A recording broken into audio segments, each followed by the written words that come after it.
Hurricane Michael reached Augusta on October the 10th, 2018, and it was the second storm that has affected the Augusta area in the past few months. Once the forecast put Augusta in the pathway of Hurricane Michael, then the Emergency Management Office, city leaders, department directors all came together and started planning. And from that point on, we started continuously monitoring the storm and setting plans for how we would react, how we would best take care of our citizens. We would definitely like to thank the citizens for listening to our message. And we'd also like to thank them for listening to the message that we put out on our social media, as well as thank all of the media for helping us get the message out to our citizens. In this event, we have heard of no deaths in this area, no major accidents, and I truly contribute that to our department as well as the media working together to make sure we get the message out to the public, and then our citizens adhere to that message, and no one was injured that we know of. We'd also like to thank all the departments such as our 311, our engineering department who helped with the sandbags, the 311 department who took all the calls in from citizens that requested services, our 911 department that took the calls, all of the emergency services such as the ambulance service, law enforcement, and the fire department guys who were out in the street taking care of citizens. The Richmond County school system, they never stopped monitoring it. We stayed in contact with the school system the entire time, and we think they've done an outstanding job of keeping their citizens, their parents informed, and taking care of our students when they counsel school. So this morning we had no one on the road trying to drive students back and forth. So we thank the Richmond County school system and Superintendent Pringle for taking that lead and making sure our citizens, our students stayed safe. What we can say is throughout this whole event, there was approximately 15,000 households at different points that were out without power. Our power company, Georgia Power, and the associate partners of some of the co-ops have been working continuously to get power up. We still know that there's a few areas that don't have power back up, but we have been informed that they are working continuously to make sure that that power gets up. We do want you to be mindful that they are responsible for the entire state, and so that a lot of their resources are in areas that were harder hit than we were. So just ask that you be mindful of that, but we do know that they are working diligently to assure that our citizens get their power back up, and we've had a great working relationship with Georgia Power and the co-ops. We still, like I said, have some, we did have some trees that did fall, knock out some power in some areas. Our engineering department has done surveys. Citizens can still call 311 and report trees that may be blocking the road, but our engineering department has done a very good assessment, and all of our roads are pretty much clear. We don't know of any roads right now that would stop traffic or any emergency vehicles from traveling our roads safely.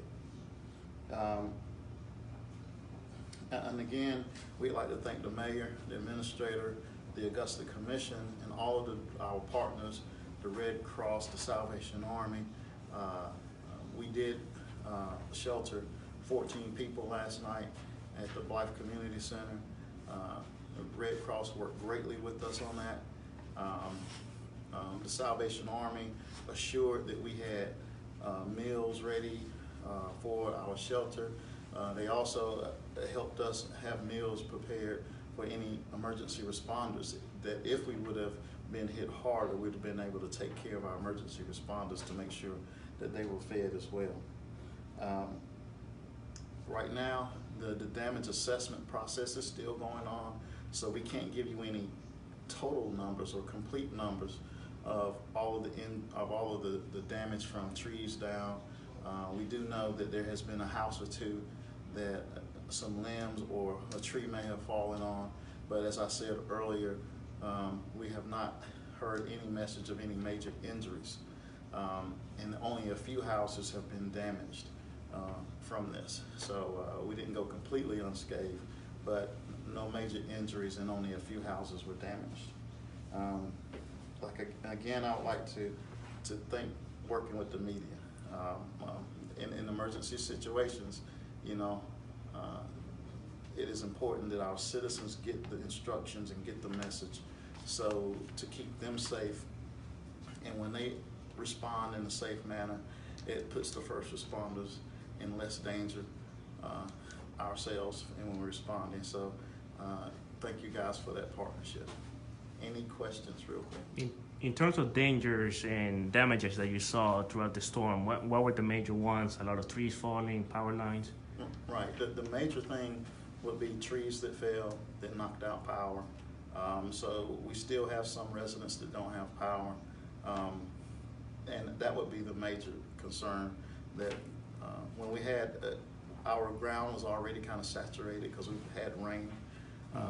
And so the wind being able to push some of the trees down was not hard to do. And so that would be the major concern.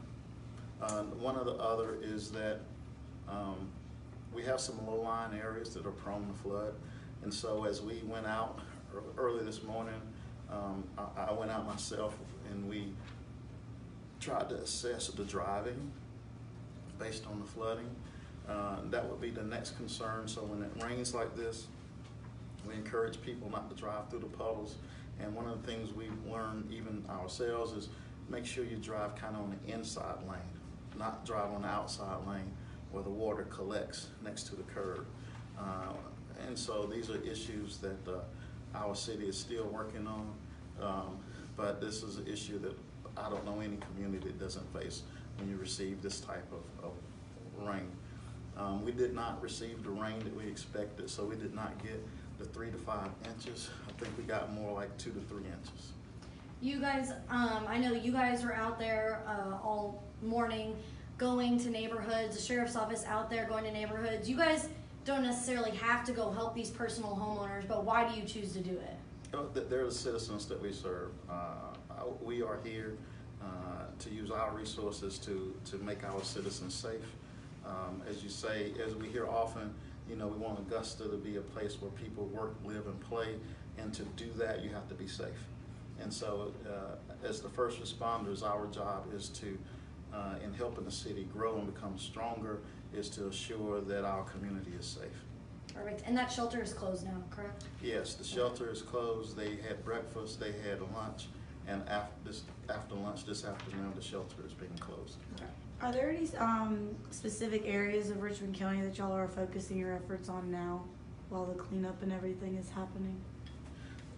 Not specifically, as wherever we have tree damage that would have blocked the road, or getting the power back up, and that's us working with Georgia Power, but getting the power back up and making sure the roads are clear is our main focus at this point.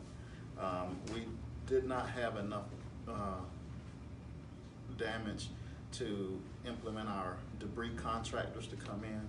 So the debris contractors won't come in. The cleaning will be taken care of by our own local resources that will help get any trees off the main roads or any road that is blocked by a tree being down. Still got somebody waiting on you.